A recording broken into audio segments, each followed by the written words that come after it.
Good morning, afternoon, evening, whenever you happen to be listening to this, ladies and gentlemen. Welcome to the latest edition of the Burgundy Brigade Podcast. I'm your host, Kevin Goff. You can find me on the Twitter at BRG Brigade Kevin.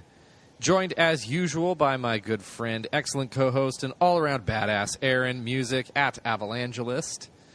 Aaron, how you doing, my friend? Trying to make sure I have my voice. Yeah, Aaron was at the Wild game, the Avs Wild game last night. So he I may lost have my voice at Pepsi Center. Yeah, lost his voice as the Pepsi Center was losing its mind watching the Avalanche utterly destroy the Minnesota Wild. Talk about exercising some demons. Yeah, seriously. The Wild, Parise, Dubnyk. Yeah. The guys that really burned them the last couple of years didn't even factor into the game. Were not even a blip on the radar. Suter was not good. Might just have been sore after A.J. Greer knocked him headfirst into the boards. Well, I mean, not headfirst, just backward into it. Yeah. He was off his game after that. And that was like the third or fourth shift of the game. Uh-huh. Oh, so we were talking about it a bit before we got going here, but I can't think of a more satisfying victory, especially regular season victory, that I've seen from the Avalanche in about 10 years than the one that happened last night. 7-2, scoring from everywhere. Even the little moments that came down that would have deflated the team in the past, those last-minute goals against. It didn't impact the team. The team just said, okay, that happened. Let's continue playing our game because we're still in a good spot. We're still leading. And God, I was laughing by the end of it. It was just so satisfying. And some serious props to the people who run the game at Pepsi Center. They were on point yesterday. Oh yeah, especially after the seventh goal, they started just panning the Minnesota Wild bench and playing the song. So you had a bad day. They panned the Minnesota fans who were leaving, and that's amazing. After whatever Dubnyk pulled, they showed him on the Jumbotron just to get the crowd a little more into it. Is that what the massive boos were when that was going? Yeah, and the crowd started trolling the Minnesota Doob after every goal. So great.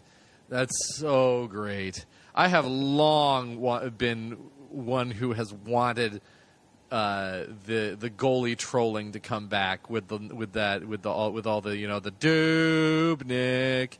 The goalie taunt, because one of my best memories of attending an Avalanche game, I was at a game where the Avalanche were playing the Red Wings. It was I want to say it was in like 2000. It was in 2000. Yes, it was 2000. And the Avs beat them in 5 games that year, and I was at Game 5. And after, there was a goal that Sean Podine scored shorthanded or something like that put the Avs up by 2. And the entire arena was just screaming, Osgood, Osgood. And I've wanted it to come back. So that trolling the Doob makes me very happy. So, yeah. Let's go ahead and talk, because as satisfying as that one game was, the Avalanche are rolling right now. They have hit their little mandatory 1-week break, which is kind of weird that it's even happening this year, considering they're not they don't have the Olympic break to go on. Well, that's mandatory. Every team gets a 1-week break. Right. They get a 5-week. That's something they put in with the last CBA, or I forget when they put that in. I think it was last year. I only really remember it happening last year, and I feel like there was something that went on that made the schedule a bit more condensed for some reason, which is why that ended up. I don't know. It just seems out of place. But anywho, the Avs this was their 6th home game in a row. Yes. Yes. And they have now won 5 in a row. And it has been a very long time since the Avalanche have won 5 games in a row. Yeah, the Avalanche ended last night in the second wild card spot, so the Avalanche are officially in the playoff hunt. Are in the playoffs looking out as opposed to being outside looking in. Mm-hmm. I mean, this has been, and these wins have come against these are solid teams that the Avalanche have beat. Minnesota's not a bad team. Minnesota has a lot of good stuff on that team. As much as we hate them, and as much as we love to taunt the childishness that often comes out from that team, and it does, that is a very talented team. The New York Islanders, the Columbus Blue Jackets, the Toronto Maple Leafs. All of these are teams. Winnipeg Jets. The Winnipeg Jets. These are good teams, all with playoff aspirations and deep playoff aspirations. And they won 5 different games. Yeah. They had to really grind out to win against Columbus, and really rely on Bernier in the third period. They really, really took it to Winnipeg in a physical sense. And then Minnesota, they took it to them with speed and physicality. Yeah. I mean, Winnipeg, too, that was another weird game because that was Varlamov left in the middle of it. And suddenly, now you could easily go, that you could easily say, well, gosh, our backup goalie wasn't warm. That's an easy excuse to lose that game. But and even though the Jets did manage to get that into overtime, the Avalanche found a way to get it done. Yeah, those were 2 fluky goals to get in overtime. They were so fluky. I mean, the first one, you can't do a damn thing about. What a tip. What a tip. But that last one was just stupid. Like the 90-degree ricochet off the boards. I had a question, by the way, of last night's game, because I was there and I didn't really get it. There was a point at which Bernier got really, really hot and decided to go and mix it up with Minnesota players. Do you know why? Was that where he skated past center? Yeah. That was when Dubnyk took a shot at Kerfoot. No, it was before that. It was actually in the second period, right after they got the penalty for slashing Johnson's stick out of his hands. Oh, no, I have no idea then. Yeah, it was right about the time McGreer and Foligno got mixed up. That's the only thing I can think of, because as it was going to commercial, we heard I know a lot of people mentioned, you heard the fans getting excited, and they kind of showed a couple replays, and this has been a thing I've noticed with the Wild for going back to the playoff series, that when they have a guy going off, it seems like between whistles, they intentionally attempt to do something between by the time before the start of the next play to try to get the other team to take a penalty. And they were taking whacks. And Landeskog was aware of that, and he actually took full advantage of it. Because he tried to go Dumba into a penalty, and he nearly got it at the end of the second period. Yeah.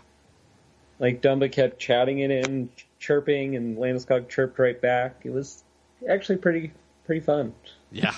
You could watch Landeskog knew exactly what he's doing. He was enjoying it. Oh, yeah, absolutely. I mean, why wouldn't he be at that point?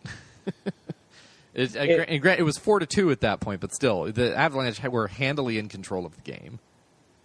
Yep. And it was just... By the way, I'm rewatching the game as we're doing this. Excellent. It's basking in glory. So Avalanche beat Toronto 4-3 in overtime. That was a very good game. Fantastic game. From both teams. That was just excellent hockey, that entire game. That's a hockey game that you'd like to see 7 more of them. Mm-hmm. Totally. Oh, yes. The 2 nights later, the thump the New York Islanders 6-1. Yeah, that was a game that they had the fireworks show on the ice, and then they had the fireworks show after the game on the ice. Mm-hmm. Beat Winnipeg Jets 3-2 in overtime. We talked about that. Beat the Columbus Blue Jackets 2-0, and then thumped the Minnesota Wild 7-2. And going back even before that, what's that? 5 wins, 5 different kind of wins. Yep. They needed different players to step up in each one. Yep. I mean, and going even back before that, they had the stinker against the Coyotes, where they lost 3-1. But immediately before that, they had a thumping of the Coyotes, 6-2. Yep. They had the Ronaldo punching Gerrard incident. Yep. They had a very solid game in L.A. where they just the worst moment of the game was their overtime, where they lost 2-1 in overtime. Probably deserved better in that game. And then before that, beat the Pittsburgh Penguins 4-2. And immediately before that was that that just weird, crazy firework game between with the Tampa Bay Lightning that they came up just short on, losing 6-5 when it looked like they were going to lose 10-2. And they had a bad stretch, and then they recovered. Yeah, and that Which is something the clearest sign that this is a different team from last year. Absolutely. I mean, and that has been a recurring theme throughout the year. Early in the season, they kind of stumbled a little bit, but they always seemed to be less focused on the result and more on the process. Right. So they were focusing on actually how they should be playing, as opposed to whether or not they lost the game or won the game. They got creamed by Las Vegas, and everyone went, "Oh God, here we go!" And then the next game out, which was, I believe, it was a back-to-back game. It was. Came back and creamed the Blackhawks. It was. I was there, and that was the day that McKinnon really started to emerge. Yep. That was the game. I saw that firsthand. I actually went with a Blackhawks fan. That must have been fun for you. Oh, it was entirely enjoyable. He bought the tickets. Oh, hey, excellent. Can't lose on that. So this homestand, I mean, especially after that previous homestand where the Avs went 0-4-1. Now they've had the 6-game homestand where they've gone 5-1-0. What kind of is this this is a bit of a. I'm not even going to ask the question. I'm just going to say it. This is a pretty big statement stretch from the Avalanche now. People were laughing at the Avalanche coming into this season. I don't hear anybody laughing anymore. No. I hear them going, "Oh, so that McKinnon guy is kind of good." Yeah, hey, Rantanen, you want to stop scoring on us? I mean, you're picking corners just left and right. Has there ever been a guy that quietly has gotten a point per game? Joe Sakic? I guess. I mean, it's hard to think of a guy who is scoring a point, who is on a point per game push that Rantanen is, and you just kind of don't really notice it. Mm-hmm. And well, people are all like, "Oh, he's just riding McKinnon's coattails," and then he goes through a 5-game stretch where, he gets a point and McKinnon gets a point in 4 of them. Yep. It's like, oh, I guess they need one another equally. Yeah. Then hey, that line has been unbelievable. Mm-hmm. It's a machine. It's driven by McKinnon, because the thing that McKinnon does is he used to, up to last year, he was just going full speed all the time. Yeah. And now he just stays in about third gear until he really needs to. Yeah. Which, it makes him really hard to predict, because he's either coming with speed and you can't skate with him, or he's coming with power and you can't knock him off. Yep. Saw a couple Wild players try to take a shoulder into him, and he just blew right through him. Yeah. So he's got speed and strength. And he's second in the NHL in points. Yeah. He's 6 points, I want to say, now behind Kucherov. I believe so. Something along those lines. It's just the emergence of McKinnon this year has been, and it's not just he's now become that really good player we want. This is Kucherov may be leading the league in scoring right now, but I'm hard pressed to say that anybody in hockey in the world right now is playing better hockey than Nathan McKinnon. Well, and here's the thing about Kucherov: he has Stamkos right there with him. Mm-hmm. Kucherov has 58 points. Stamkos has 50. Josh Bailey is number 4. He has John Tavares at 6. Claude Giroux is number 3. He has Jakub Voracek at 7. McKinnon is number 2, and okay, it's elevated. A week ago, Mikko Rantanen was sitting 46th in points, which crazy. Still good. Now Rantanen is 15th. Yeah. Rantanen's little... I think there's been one game in like the past 10 where he hasn't gotten a point, Rantanen. And it was the Islanders game where everyone else was scoring. Yeah, he's a bit... I don't know that I've ever seen a big guy like him score goals like he does. I've always sort of watched him and felt he was Jágr-ish. Just the way he... Again, and I know that's a hell of a comparison to make. Well, Peter McNabb has been making the same one. But just the way... When you watch the way Jágr protects the puck, the smoothness of the way with the way that they both skate, you can't force them off the puck. They're both powerful. They're both immensely skilled, and suddenly their shot is just on you, and it's accurate and it's hard. And I struggle to find a better comparison for Rantanen than Jágr. That's about the best I can do. So 15 games the Avs played in December.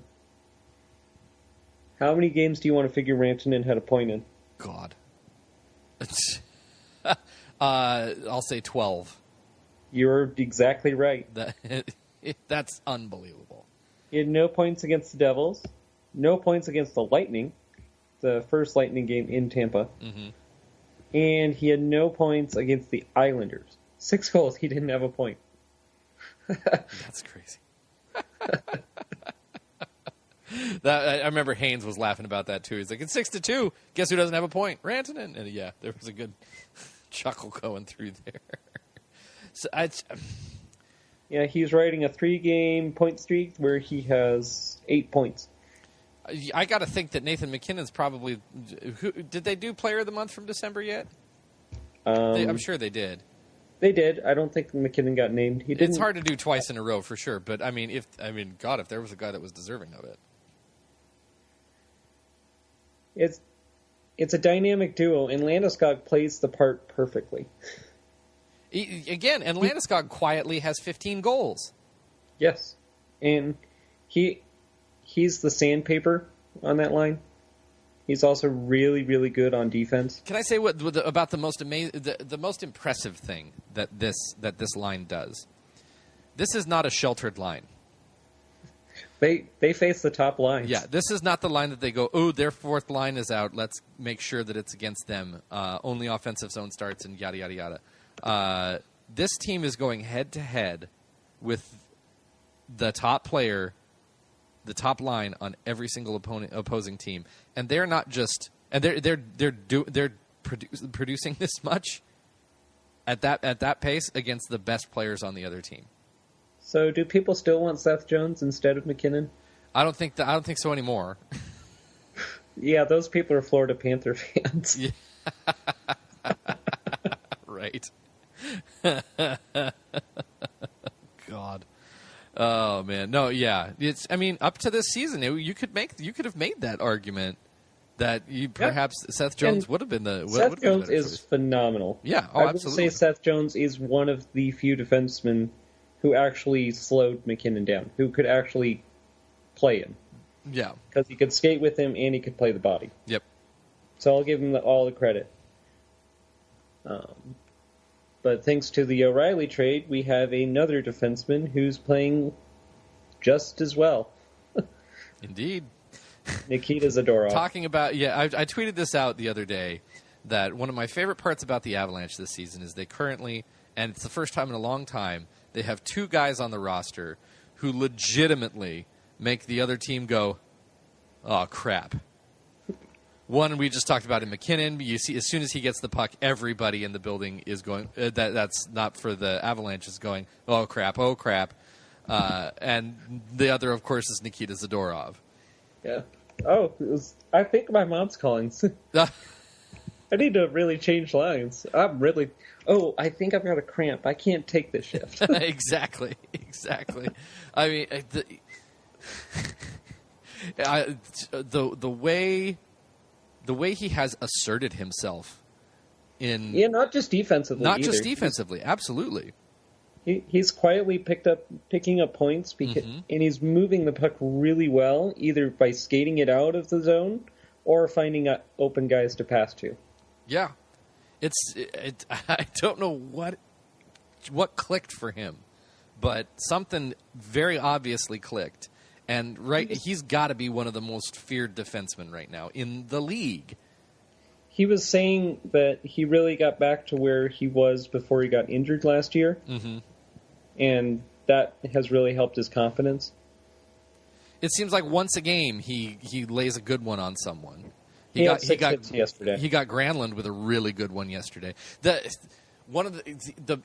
seems like his hit, the hit that happens, and it happens so smoothly, is whatever defender is coming along that right side tries to sweep and make kind of a cut into the center of the ice, and he is able to make the same cut at exactly the same moment, and then it's center mass exactly, and he just gets him straight in the middle of the chest, and down they go. And then of course he nearly ended Eric Staal last night, who immediately regretted his decision to try and act tough.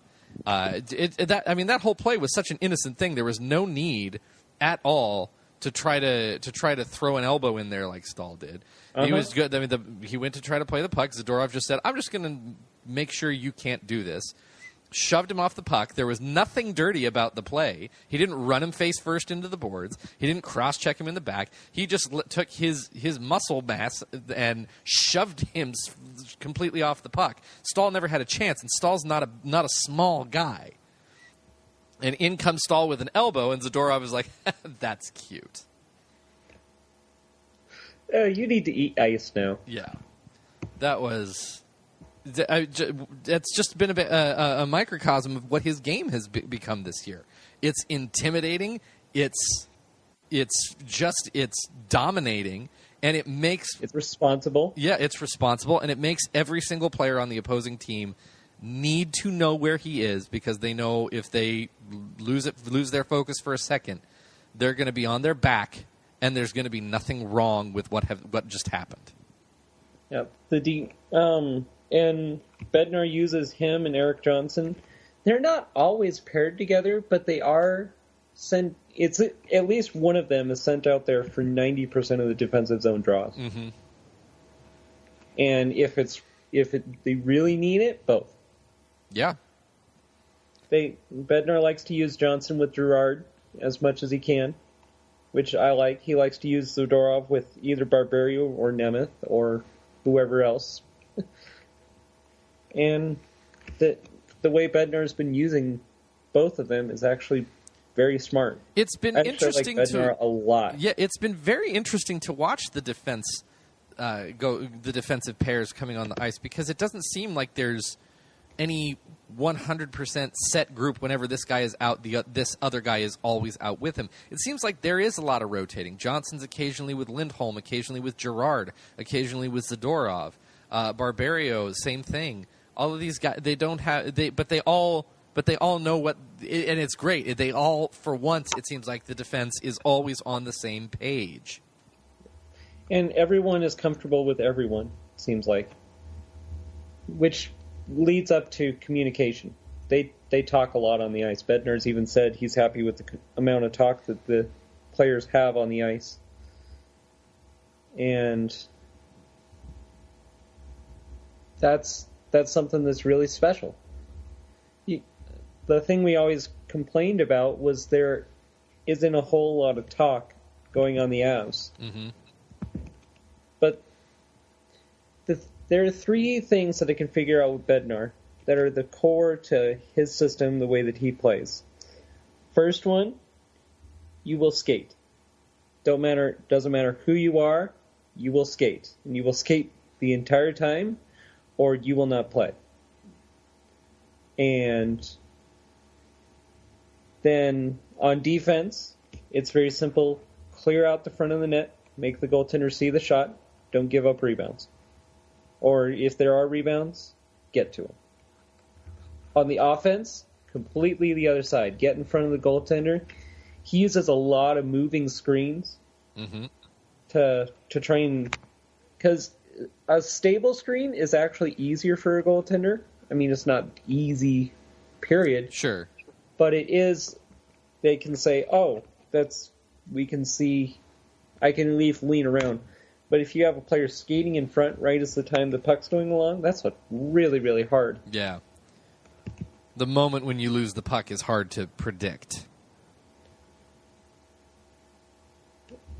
Yeah, the thing I love the most about that is impossible to not see is the exits from the defensive zone, and you can see the difference that Bednar has made there. And I talked about this. I tweeted out about this a while ago as well. That it seemed like with Waugh, one of the big things that we always heard that we heard from both Waugh and Bednar is it's a skating system. We've got to be fast. The difference that the big difference that you see between the two is that Waugh's was more, we're going to throw the puck somewhere and you've got to be fast enough to get there before the other team. Right. And Bednar is much more about, we're going to be fast, but we're going to be fast with the puck. We're going to make decisions fast. We're going to make the right pass, and the right pass is going to happen fast. That way we're going to have the puck, and we're going to not only be able to get out of our zone, but we're going to be able to get into your zone with possession. And that has been the big... We're going to move the puck quickly between everyone so that you don't have time. Yep. We're going to get sticks in the lane so that you can't move the puck where you want to. Yep. It's a complete 180. There's a lot of turnover on the roster, but some of the worst offenders of the Av system last year, Como, Soderberg, Nieto. Well, Nieto was fine, but Como and Soderberg are core foundations of their shutdown line. Yeah. I know we talked about the McKinnon line playing against top lines, but Bednar also uses the Soderberg line.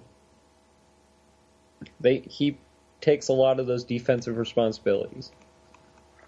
And if Soderberg and Como skated like they did last year, that would be an awful line.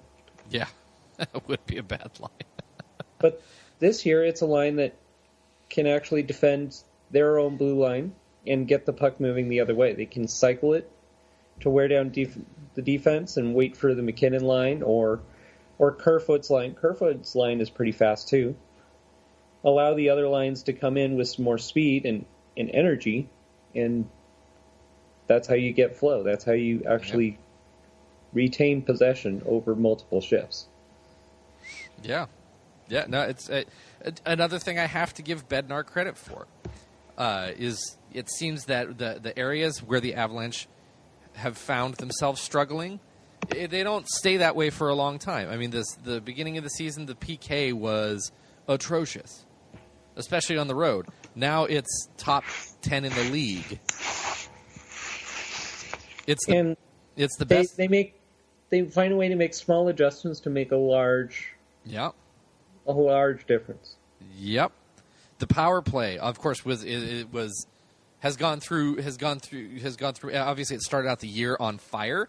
Teams kind of adjusted, so they adjusted, and it's being productive again. It's continuing to get things done. 3 power play goals last night. Their power play is clicking in at close like 25-30% over the last month. Unreal good. I mean, and this is without them. Especially, they did this without Tyson Barrie. Yeah. And Tyson Barrie is critical to that power play. Apparently not. Well, thankfully they have a guy called Sam Girard who... Before we move on, Sam Girard does this thing where he likes to turn his back to the defender, which you should never do, and then he skated behind the net and led a single-handed rush. Yeah. And I said that at the game and said, yeah, he does what Russell Wilson does. It shouldn't work, but he's fast enough to make it work. Yeah. Girard's skating is so pretty. And he's got a really good head on his shoulders. Really does. He's really good.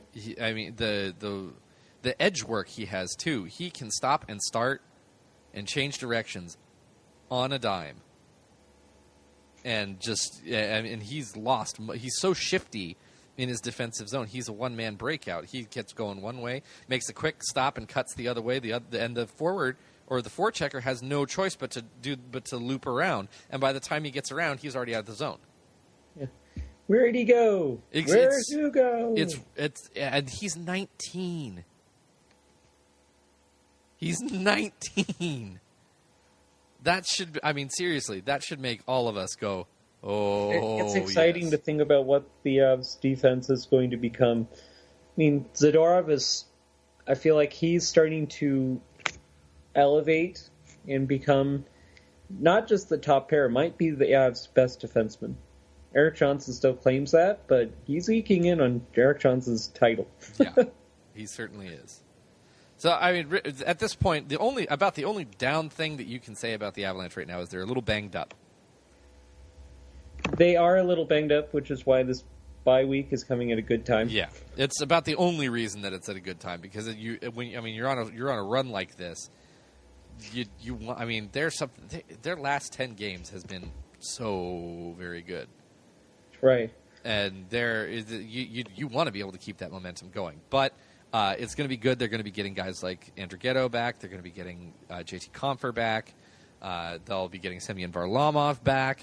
All of these are guys that are making it that are important parts of the team for whatever for their particular roles. Today, the Avalanche did send back down AJ Greer, Andrei Mironov, and one or two other people. Andrew Hammond, yes.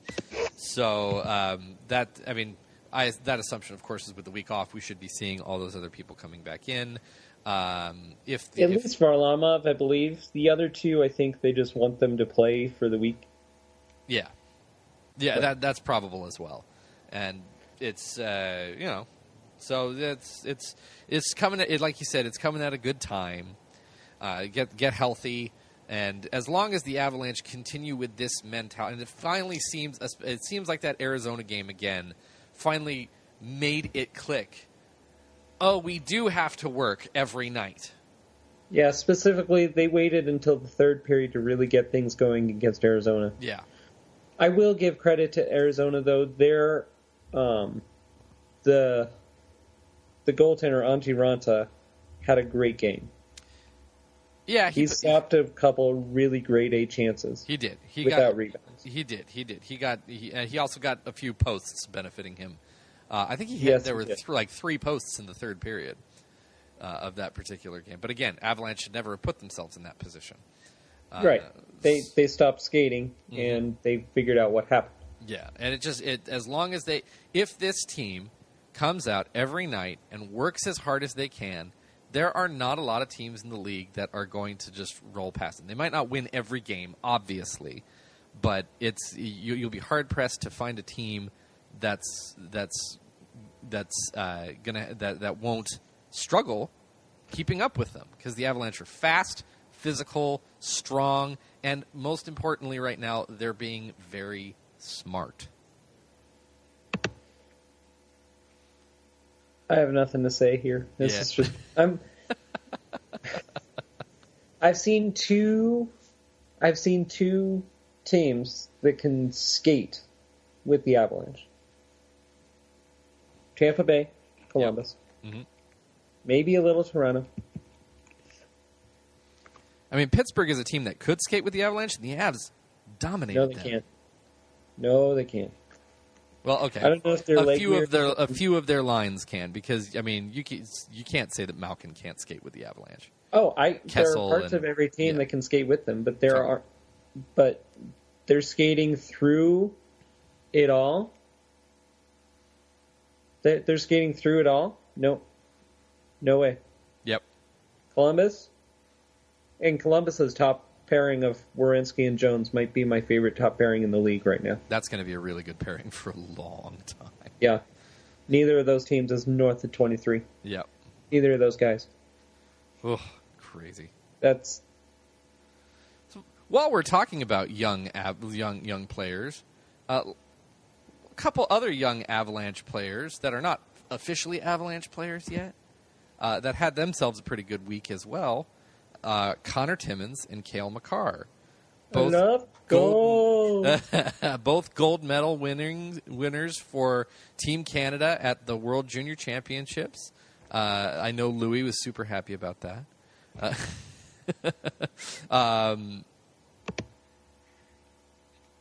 Makar's use on that team was baffling, to say the least.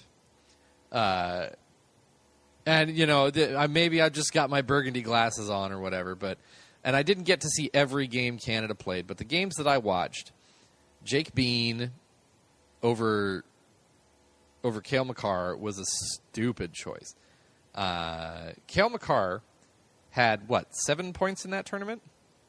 I didn't get to watch a whole lot of it, so you'll know more about this than I will. He definitely had 3 goals.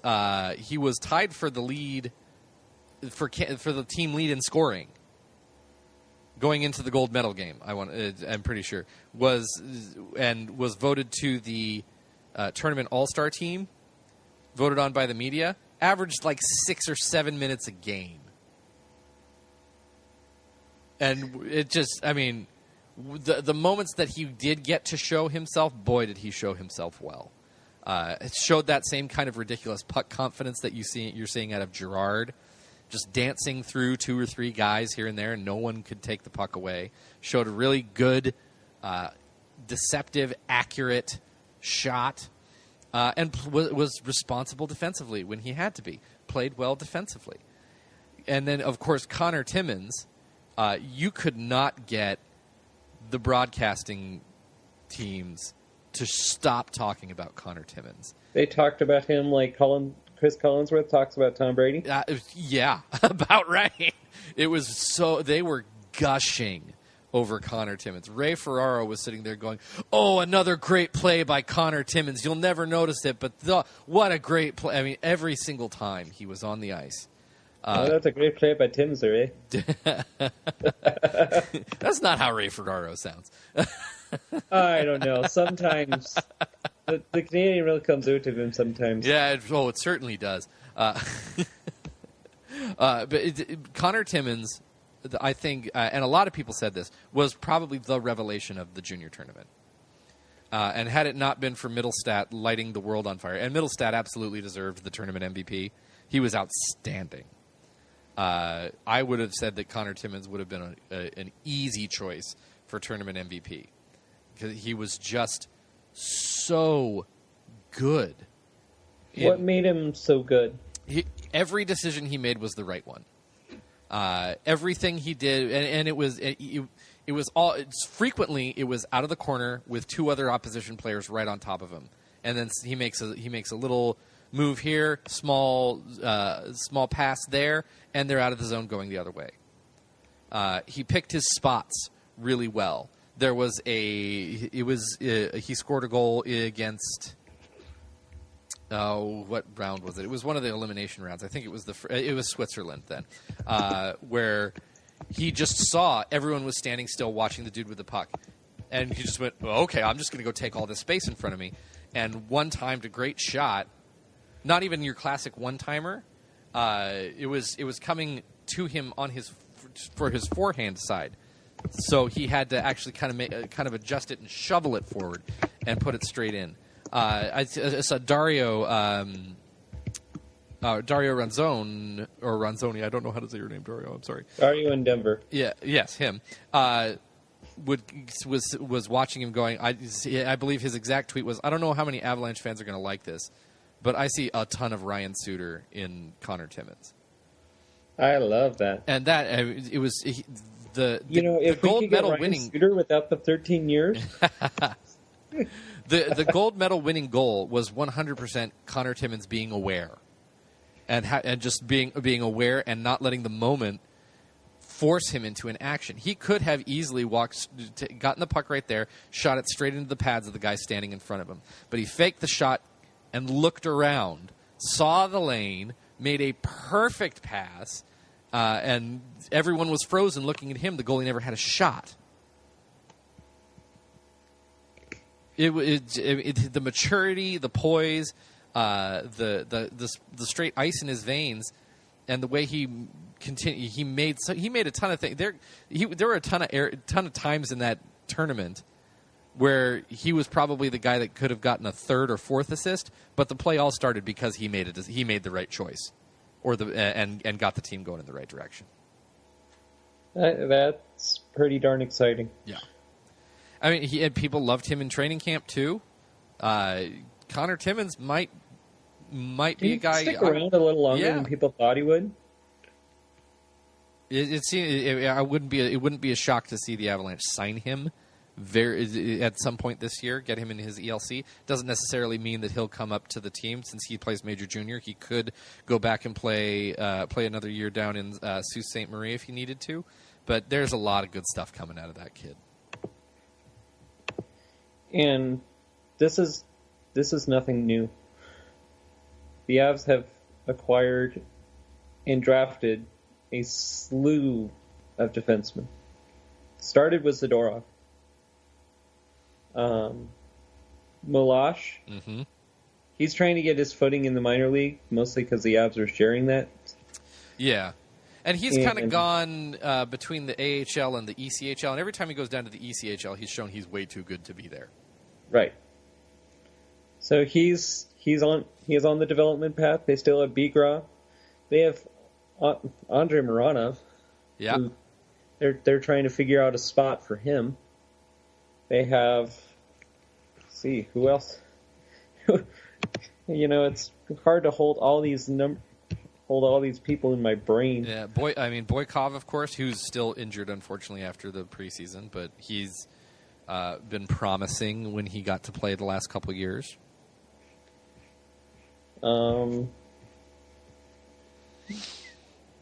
They still have Duncan Siemens. Yeah, I think we're going to see the last of Siemens after this year, personally. That was kind of cool. We got to see him. Yeah, it's a very. The Avs have put themselves in a really good position with their drafting. Yes. Don't tell Mike Evans that, but don't tell Mike Evans everything. Anything at all. He covers the Broncos and the Broncos and the Broncos only, because the Broncos are the Broncos. It's Broncoese thing since the Broncos ever Bronco. That's his, I want to make that his Wikipedia bio, actually. Yeah, I just love when he goes on to, hey man, don't tell me I don't know hockey. I know hockey. You know, the people who need to prove that they know hockey, the ones that don't know hockey. You knew hockey went in the 90s when it was big, slow people doing big, slow people things in big, slow people ways. Exactly. Anywho, coming back to that. But now that we're kind of talking about the Avalanche system, I think there is one spot that the Avalanche have yet to really adequately address, and it brings up a big question, and that is goaltending. Yeah, I'd argue there's two, but yes. The goaltending is the one that's more that is trouble. The most questionable, because the Avalanche, of course, there is Semyon Varlamov, but after next season, Semyon Varlamov will be a free agent. And Semyon Varlamov, after next season, will be 31. So the question comes, and someone asked me this I think it might have been Louis, asked us on Twitter, is Varley the long term for the team, or what do the Avalanche need to do with this?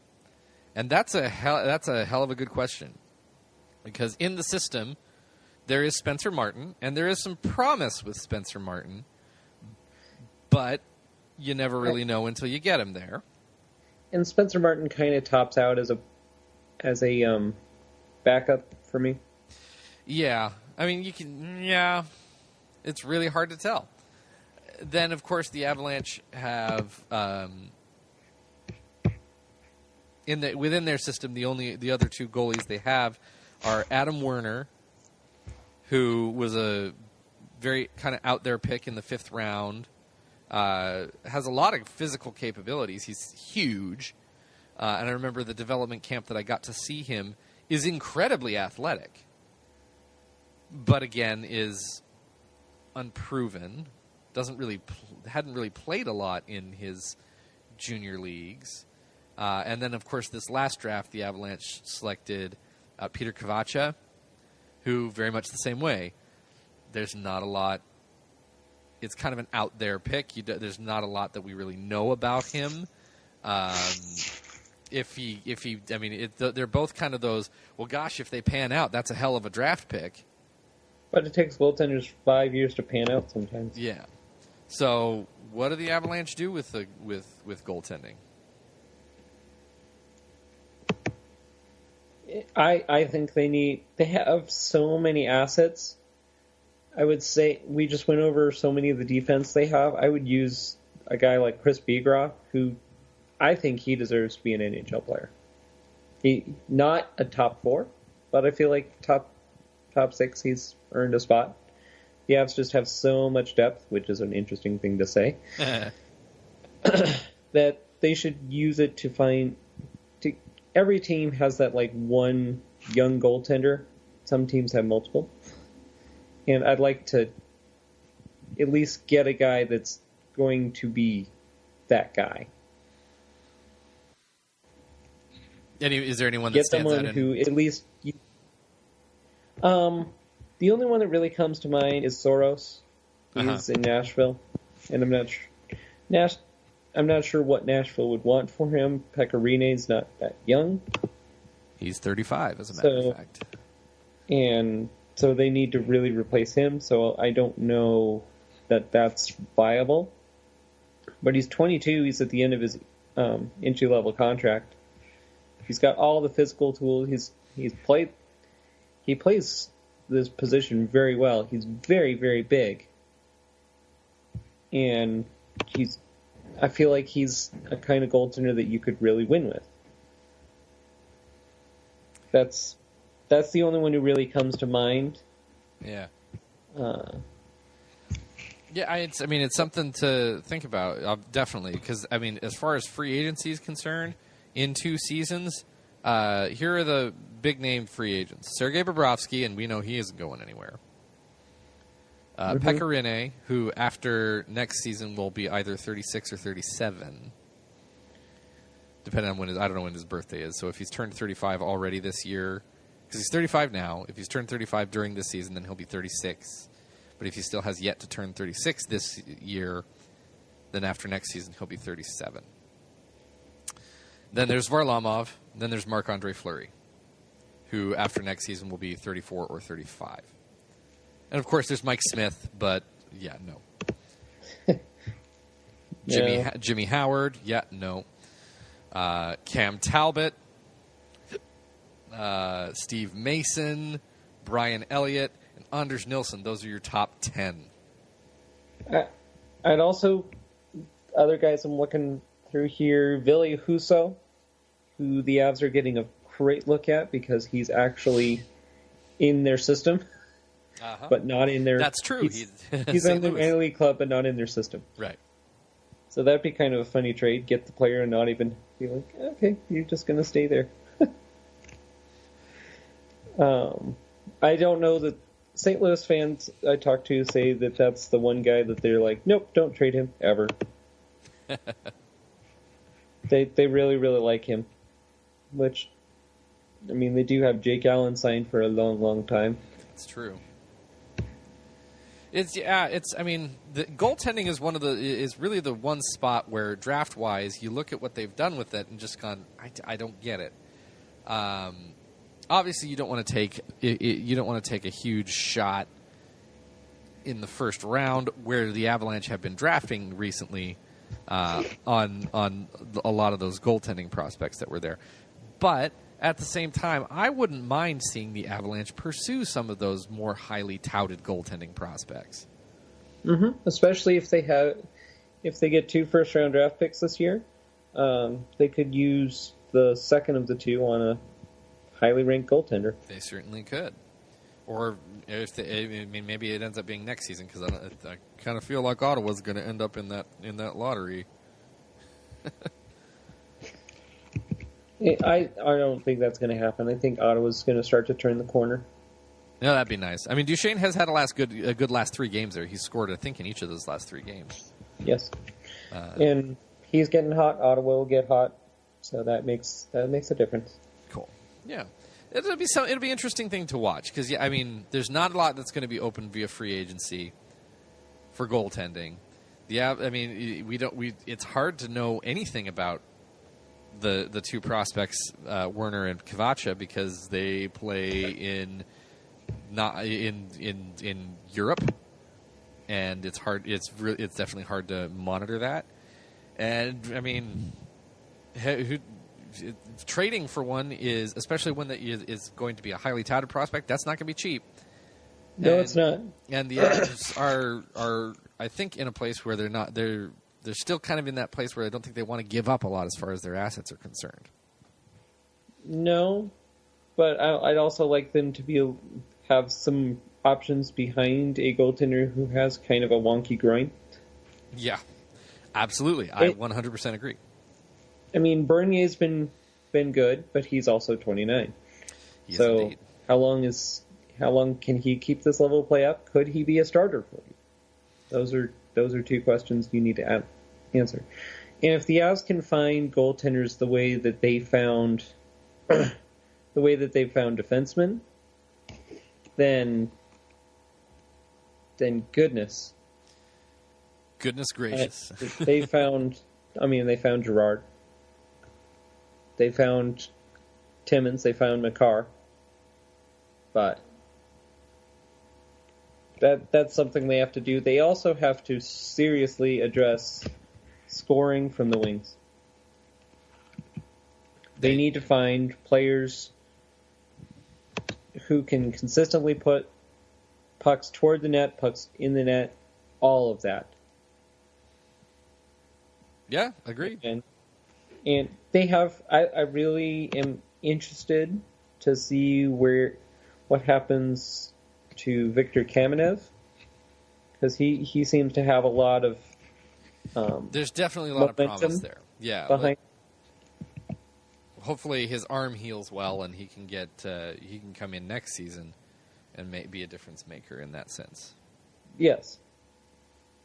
I would really love if they could find another bigger kind of winger who can score, who's young. That would be something you probably want to address at the draft this year. Yeah, I'd say so. Granted, they did take a couple good, promising scoring wingers last year in the draft. They weren't huge, but Nick Henry is a winger who is a scorer. Dennis Smirnov, is a highly skilled winger that plays at Penn State. Cameron Morrison. Yep, Cameron Morrison as well. So they have prospects. I just want them to develop into depth. Yes. Agreed. Okay. Agreed. I'm with you. Right on. So let's keep moving forward here. We've got a bunch of questions. Was there anything before we jump into questions that you wanted to get, or did you, I think we there is one thing, but I know it's going to be covered in the questions. Oh, okay. Cool. Then we'll go right to the questions. We got a decent amount today, and we also got Louis on the hotline, who I'm sure is feeling good this morning after that that wild victory. So let's get going. Louis actually starts us off with the first question. It says, with the emergence of Girard, if there is a Tyson Barrie trade, what team do you realistically see him getting traded to, and what would you like in return? And there is another question regarding Tyson Barrie in here, also from Ben Gravel. I'm going to read it at the same time. He's at Power Forward 68. Said, did the Avs play better without Tyson Barrie? And do you trade Barberio, Wilson, Como for prospect and pick? I need to digest a little bit of that. Yeah. So, well, I mean, as far as the emergence of Sam Girard, going beyond that, too, the presence in the system of Cale Makar certainly makes you look at Tyson Barrie and go, all right, how much longer? Because, I mean, and it's just truth. You can't have too many of the same type of players on the team, especially when those players are small defensemen. I'd say usually yes, but as long as they can play a good positional game and you have guys along with them that can skate well enough and they make the quick decisions. Mm-hmm. I am not entirely opposed to the idea of throwing out a defenseman that has Barrie, Girard, and Makar. I'm not entirely opposed to that. As long as they can be stable in their own zone, yeah, kind of like Girard is, fine. I'm okay with that. I'm also good to trade from a position of strength. Yeah. Yeah, no, I'm with you. That the Avs have a lot of strength when it comes to all of that. And they need to use it properly. They could use Barry to get scoring from the wings, but we're at least a year away from having that discussion seriously. I agree. I don't think that happens this year. I don't think it may not even happen next year. I'm definitely with you on that. Makar is not probably going to be. I would not imagine that he makes the Avalanche next year. It'll be a fight. I'll be interested to see if they sign him. It will be interesting, definitely. I mean, because he obviously he is playing college, so if he signs with the Avalanche, they can't send him back to his college. Right. I guess that would be would he be if he does sign with the Avalanche? I would expect him to play in San Antonio, or by next year it would be the Eagles, for the in the AHL basically, just to continue to adapt because it's different every level. The idea of which is better for him. Is he better to play in college? Exactly. Is he better to play in the NCAA? AHL. But yeah, I think in the short answer here is I don't think it's quite time to. Obviously, that thought comes up, but it's not quite time to have the discussion yet. Right. But as far now, let's to get to Ben's second question. There, do you trade Barberio, Wilson, or Como for picking a prospect or for a prospect and pick? Barberio, yes, absolutely. Como, yes, tentatively. Yeah, I tell you, I mean, a month ago or however long ago when we did our last podcast, like just before Thanksgiving or right after Thanksgiving, I would have been 100%. Oh yeah, totally. You trade Como. I don't know anymore. I like the third line, but I also realize that line is probably as good as it's going to get. Mm-hmm. So the question is, who do you have behind him? Who's going to take his place? Yeah. Do they even have someone to take his place? I like what I've seen from AJ Greer, but yeah, I think the natural fit to take his spot right away would be Wilson. Wilson or J.T. Comfer. He's too good as a center. Well, true enough. I don't take him out of center. He's been. I don't either. Yeah. The Avs have a very good problem where they have 5 good centers. Yep. So, and then Wilson, I'd keep him around just because he'll be a UFA next year. Yep. Next year is probably when I move him, if I need to. Yeah. He's been a really nice kind of bottom line, gritty player.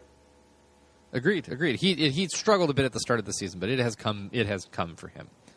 It has. Well, he was injured in and out of the lineup and coming to a new team. I feel like he's found his role and he's kind of stepping into it. Made a beautiful pass on Joseph's goal last night. That was very. It made a beautiful pass on the great Bork goal too. Yeah. Oh yeah, definitely did. Matt Walters at Puckett87 says, even if the Avs are in a playoff spot come deadline, I don't think the Avs should be buyers. But do they sell and call up at the deadline, or do they stay put and sell at the draft? I feel like they don't necessarily buy, but if you can find a guy that will be part of your team for the future, specifically if you can find a younger winger that can step in, maybe a guy with a little more either size or finishing ability, ideally both. That's tough. Yeah. But that's about all I would do. And I would take guys. I would even take a guy like Nemeth and see what you could get for him. I like Nemeth, but I'm not too enamored that it wouldn't be so. I wouldn't be. I'm not so in love with him that I would be heartbroken that he's traded. Yeah. I'm with you. I feel like they don't. I mean, we've approached so much of this season with the assumption that the Avalanche wouldn't be in the playoff picture. So even if promise was shown, and even if they got sort of close, there should be no rush from the team to try to make a big push to make the playoffs.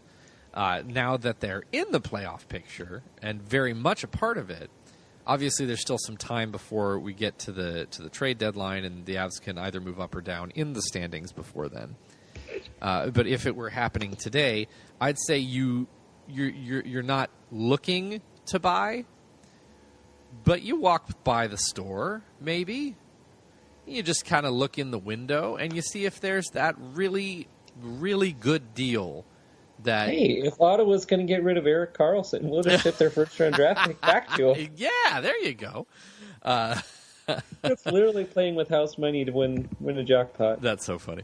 But yeah, you don't. You just you kind of keep your ear to the ground, and if something comes your way that's not going to cost you much or anything meaningful, maybe you want to. Maybe they're in a spot with Bigra where they aren't as high on him as they want. I don't know if they are or not, but let's say someone calls up and said, "Hey, we'd like Chris Bigra, and we could give you this other prospect." Maybe you think about that, especially if Bigra is still not on the big team.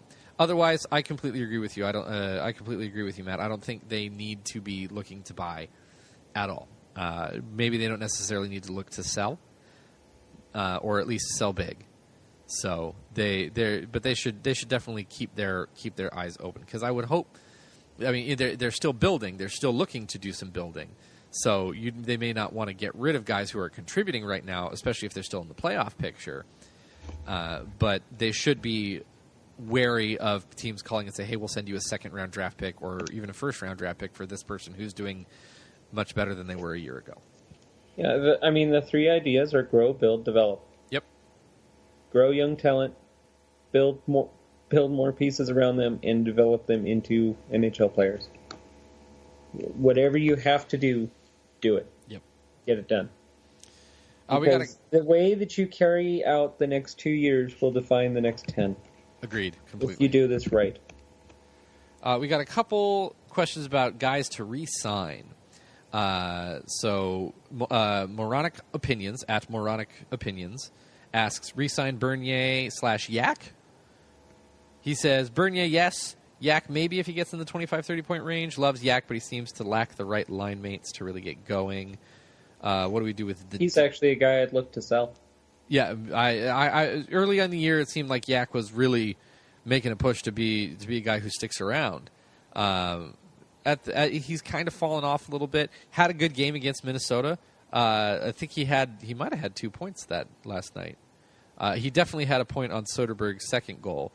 And goes through spurts. Yeah, you're absolutely right. He kind of goes through those things where he's really noticeable, doing a lot of good things, and then he also just kind of goes through things where he's just kind of meh. So I think if you can sell him, that's probably not a bad idea. Bernier, I think you absolutely look to re-sign. I like Yakupov. My problem is he's very similar to Comfort, to Kerfoot. As far as size, play, he's so similar to Andrighetto. Yeah. I feel like you have the same player in Andrighetto and Yakupov. Yeah. So that's my issue. I mean, when Kerfoot was playing with Jost and Yakupov, that line was hemmed in their own zone constantly. So it was good that got changed up, because that was not a line that was doing much for you. Mm-hmm. What to do with D? Had high hopes for Mironov, but now the D looks stacked. Who stays? Who gets traded? Who comes up next season? It's hard to say on all of those. It's because the D. You're absolutely right. It looks absolutely stacked, and that's a great problem to have. Just like Aaron was saying, it gives you the opportunity to trade from a position of strength. It's what Nashville did leading up to their contention window. Yep. They opened that up they dealt Seth Jones. They were that stacked at D. I know. They dealt Seth Jones to get Ryan Johansson, and no one in their right mind will say that was the wrong move. No. Let's see. Moronic Opinions is back. Asks, biggest surprises or disappointments so far? Bernier is one of my bigger surprises. So Tacoma. Yeah. big surprise. I'm surprised at how much I like Lindholm. I know some people aren't wild about him. Yeah, mostly it's and I understand that his advanced stats are not great. I believe he's set somewhere at like 45% Corsi 4 or something like that. So that's less than desirable. But again, he's not. It's one of those things where if you're just looking one way or the other, you might not fully see everything. If you're only using the eye test, you do miss out on the fact that he's not maybe the best possession defenseman out there. But if you're only using the possessions metrics, you miss a lot of the stuff he does on the ice. I don't think he is a bad defenseman by any stretch. I'm with you. I like a lot of the stuff that he does. I kind of see him like a Brett Clark. He's not going to overwhelm you with offensive statistics. He's not going to be outstanding on defense, but he is going to take care of his end. Mm-hmm. And he's not going to have the highs. He's not going to have the lows, but it'll be a nice, gentle ride.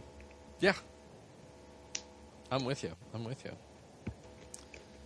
Let's see here. Disappointments. I think I kind of have to look at Chris Bigras as a bit of a disappointment. Not even from his own doing, but just the fact that we haven't seen him stick is a bit of a disappointment. It has been kind of disappointing that Jost hasn't gotten stuff figured out, though he is beginning to. So that is good. I actually watched Jost a lot. He looked very confident yesterday, and that was great to see. I specifically looked at his usage. Bednar was throwing him out for big defensive zone draws, and he won 64% of them. He was making a lot of really, really smart defensive plays, which was great because Gabriel Bork was not. He decided to, on a couple of occasions, turn and cycle back into his own zone when he could have just chipped it off the glass and out. And that led directly to an icing, which, again, Tyson Jost won the faceoff. He's starting to figure it out. He's becoming more confident, more competent in all situations. He's playing solid defense. He's starting to really feel the offense a little bit more. The injuries have actually helped him a little bit because he's now on the first power play unit. He's getting more time. Yes. If say Landeskog was killing a penalty and they needed someone to fill his spot for a shift on the McKinnon-Rantanen line, that's where he went. Yep, that's their regular thing. Actually, I've noticed that there are a few times I noticed, why is Jost on the McKinnon line all of a sudden? And when you pay attention, it was because exactly what you said, Landeskog just finished killing a penalty, and they wanted to get McKinnon's line out there, so they put Jost on the line for that shift. It's going to come. It hasn't been easy, hasn't been quick. Again, an injury really impacted this. Yeah. He was injured early on. Kerfoot also impacted this. Kerfoot kind of took his spot from him. Yeah. Kerfoot has been so much better than I think anybody could have ever expected. He's pretty much my favorite. He's really understated, but he does so well. And he pissed off Devin Dubnyk last night, so hey. Well, Devin Dubnyk was pissed off before that. He was just the spark that ignited the fire that burned him down. Kerfoot is what made Dubnyk rage quit? Yep. Dubnyk wanted out of that game, so he punched Kerfoot, thinking he'd get out of that game. Well, he was out of the game about 20 seconds later when McKinnon scored on him. So yeah, McKinnon made sure that he was out of the game before too terribly long. For reference, by the way, ladies and gentlemen, there was a lot of reference to this that after McKinnon, after he scored his goal, blew a kiss to Dubnyk. I think what actually happened was he was just taking his mouthpiece out. Because I watched that replay a bunch. If the shoe fits. I mean, that would have been absolutely amazing, but I don't think McKinnon's the type of guy who's going to be like, rub it in there, douchebag, or anything like that. Right. It looked, again, like he just grabbed his mouthpiece. And I do know that the Wild and the Avs don't like each other. Yeah, I think that was confirmed last night. And it's mutual. Yep. Mm-hmm. Well, one other thing about that. One side hates the other, and the other side's like, what are you doing? Yeah. Away, mosquito. These two teams just don't like each other. They really don't. We got a couple questions about players. Do you think the Avalanche would be interested in trading for certain players? Jeff Welch at Welchy3319, 3319, Wasakic, asks, would you be interested in trading for Anthony Duclair? Not really. He doesn't move the needle for me. It all depends on what it takes to get him. Yeah, exactly. And apparently the rumors out there are that he has asked to be traded from Arizona. Yeah, so did Matt Duchene. Look how that works. Yeah, no, I'm just saying. So, and he has not really done much for Arizona since being there. Granted, coming in, there was a lot of hype surrounding him. There was definitely a lot. I believe he was traded to Arizona from the Rangers, if I'm correct. I believe you're right, Bing. And yes, he was. It just hasn't worked out there. Hasn't found a fit, and would kind of be looked at as a reclamation project. So at this moment, I'd be more interested in seeing about snagging him on the cheap, free agent wise, if there's a hole to fill. Similarly to the way the Avs did with Yakupov. But as far as trading for him right now, I don't have any desire to go make a run at Duclair. Yeah, he's 22. He's 5'11", 191. Nothing that moves the needle for me. He's got 35 career goals. His shooting percentage is actually kind of high at 13.2. That is pretty high. That's kind of intriguing. Yeah. Again, it's all about what it would take to get him. Yeah. And then the other question comes from Ben Gravel, again, at Power Forward 68. Says, do you trade for Lawson Krause? That one moves the needle. Because he would fit into that third line role. Yeah. Third, fourth line role. He was a high first round draft pick, but I'm not sure I really bought his offensive upside. Yeah. They billed him as a Claude Lemieux, and well, I mean, I didn't see the offense. Yeah. He has that big body, and you can do a lot in front of the net. That's for sure. Again, that's I'm kind of with you on that. It's kind of depends on what it would take to get him. I don't feel like Arizona would part with him for cheap because he is still he's Arizona, right? I'm not wrong about that. Yes, he is Arizona. Excellent. And good. Yes, he is young. I don't think he would be one that could be acquired pretty cheap. Ben suggests Bigra and a third for Way Krause. too much. Way too much. I don't know. I don't know that I'm looking to give up. I don't know that I'm looking to give up any picks at the moment right now. I would do Bigra for him 1v1. Yeah, I would. That makes me a little more interested in it. Just kind of give. I feel like that would do things for address spots that both teams would want. Or hey, have it be a bigger trade, and he's a throw into the not Carlson, Ekman Larson trade. Yes. That'll be an interesting storyline to see those two because they're going to be coming up on contracts at the same time. They certainly are. And of course, I think everyone's going to be waiting for Carlson to sign. He's kind of the consensus best player, so he's going to be the one that sets the market.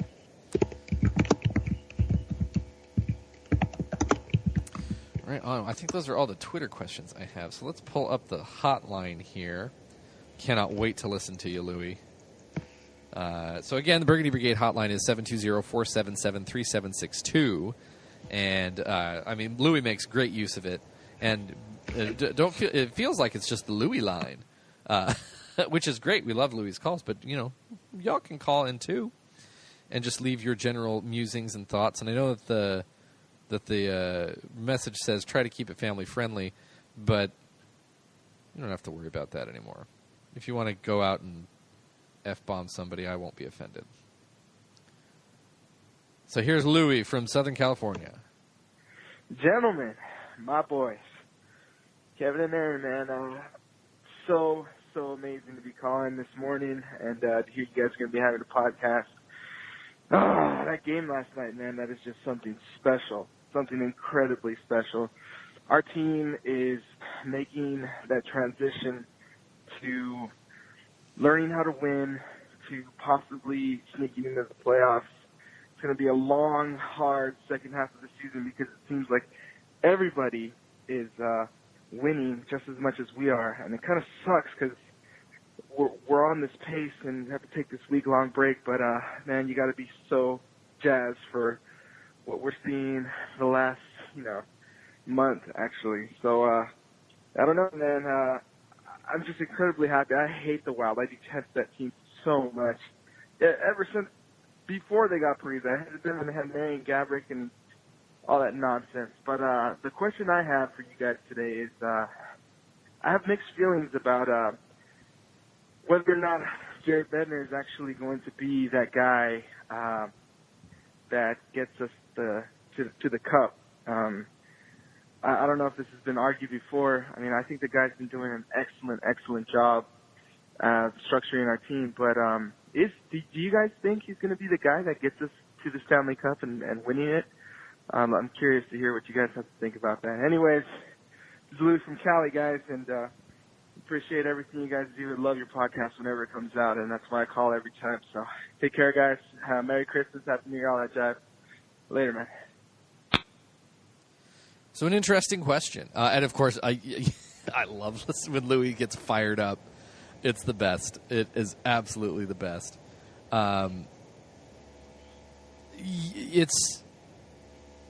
It's an interesting question for sure to think about, but I think it's one that we are still a ways away from answering, from even really fully having the complete conversation whether or not Jared Bednar is the coach to take the Avalanche to the promised land.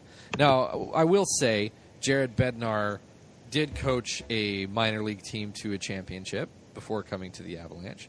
So he certainly, granted the AHL is not the NHL, but playoff experience and championship experience is still playoff experience and championship experience. And AHL success is usually an indicator toward NHL success, at least for players. Why not coaches? Yeah, one of the most celebrated coaches from the Avalanche, Bob Hartley, won at every single level that he was at, and essentially got the Avalanche job. Yeah, and essentially got the Avalanche job because very recently he had won the Calder Cup with the Avalanche minor league affiliate at that time, and we saw how that ended up working with another Stanley Cup and a lot of really good championship hockey from the Avalanche.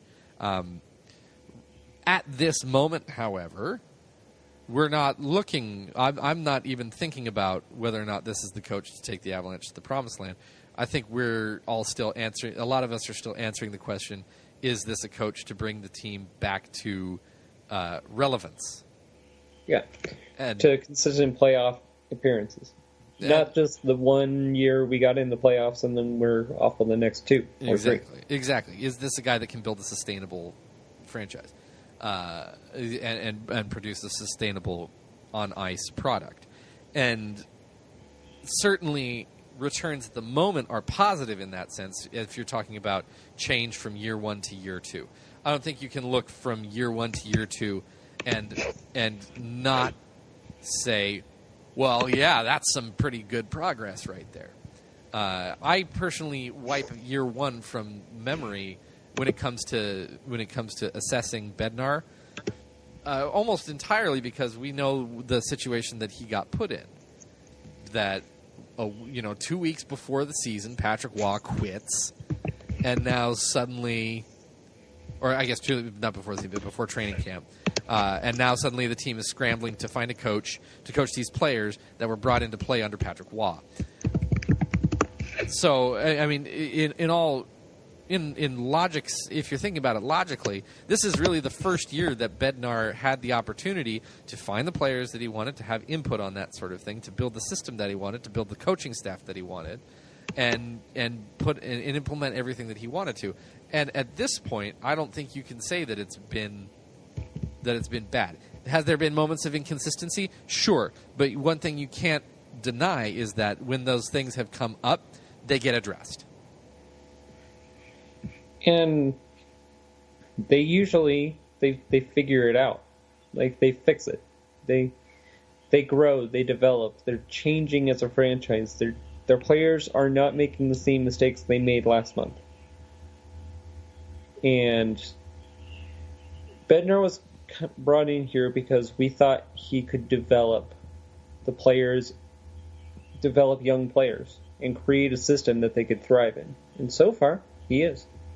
Yeah. So it's early to say, oh, he can't take them to the promised land. That's only something you can find out in the playoffs. Agreed. That's the only place you're going to find it out. And I think if you're looking for something that says this guy could be a successful coach in the playoffs, I think if you look at the way that Bednar carries himself, and that and the way it's rubbed off on the team as well. He doesn't let the highs overly excite him, nor does he let the lows really impact him. And he's got that way, and it has earned him some criticism from certain fans here and there.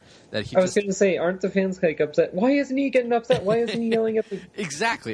But right, there is something to be said. There's occasionally something to be said for a coach who's going to yell about something.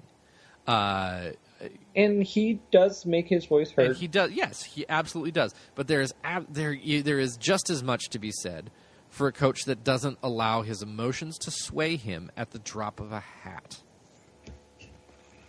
Like we're going to see him push down a piece of glass toward the other coach. Sure, and if there was a moment for that to happen, it certainly was in the situation that it happened. But you don't look for a guy to be screaming at a ref every single time. You want a coach who's level-headed. Because again that will rub off on the players, and again we've seen it rub off on the team. How many times did one thing go wrong for the Avalanche, even when they were playing well, and then suddenly the entire game was gone to crap? They were in a tie game situation. One little thing went their way, maybe a penalty that shouldn't have been a penalty was called on them, and then 5 minutes later 3 goals had been scored on them. Mm-hmm. How many times had the situation that the Avalanche were in last night score 2 goals, look like they're going to give up a late goal? Now the entire team is completely deflated. By the end of the second period, they're down by 3. How many times did that happen? But this season has not been that way, and I feel like that demeanor that Bednar has is rubbing off on the team, where they're happy when things go right, but they're not satisfied. They still know they have something to do. And they're also not devastated when something stupid happens, like the Winnipeg tying goal. They just go, okay, well, we'll just have to go win it in overtime then. And then they just do it. And there's something to be... The thing that I like about Bednar, and this is serious, he has buy-in from all the players. Everyone is doing exactly what they should. Mm-hmm. Not because of, and my sense is it's not because the coach wants them to, but because they want to do it for their coach. Yeah. I mean... And frankly, who wouldn't? This system is fun as hell. Yeah. It really is. Another thing to say about it is it just left my head. I hate when that happens, when you just brain fart like that. Yeah, completely gone. It was going to be good, too, and it's just completely out of my head now. Damn. Oh, well. Had something to do with the... Shoot. See, I want to remember. Now I can't. Ah! Oh, well. What you going to do? So... I haven't had that happen on a podcast before yet. That's always fun. Oh, well. First time for everything, folks. Indeed. So, but in the end, I feel like, again, coming back just to that demeanor, I feel like is the demeanor you want of a coach who's going to be trying to lead a team through the playoffs, because the playoffs have mountains of emotional swings, left, right, center, up, down, diagonal, crazy stuff happens.